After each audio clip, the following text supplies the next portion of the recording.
আসসালামু আলাইকুম আপুরা ভাইয়ারা, আপনারা জাম্বুরার কোষ বের করে আপনারা যেভাবেই খান না কেন, শুকনো মরিচ, কাঁচা মরিচ, একটু লবণ অথবা বিট লবণ এগুলি দিয়ে আপনারা খাবেন। একটু ঝাল ঝাল টক টক, খুবই মজা, ফ্লেভারটা অনেক সুন্দর আসবে। আমি এমনভাবে খাবো। দিয়ে দিচ্ছি শুকনো মরিচের গুঁড়ো আর দিয়ে দিলাম লবণ। এটা কিন্তু দারুণ,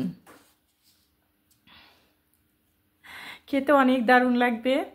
আমি এর আগেও অনেকবার খেয়েছি, কিন্তু সেটা আপনাদের দেখানো হয়নি।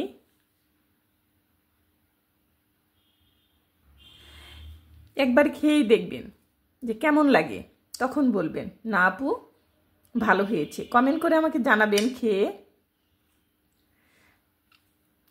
সবাইকে খেতে বললাম, বড় ছোট, যারা আর কি টক পছন্দ করে, ঝাল পছন্দ করে, এটা মিক্সড করে খুবই ভালো লাগে। খাবারটা অনেক সুন্দর।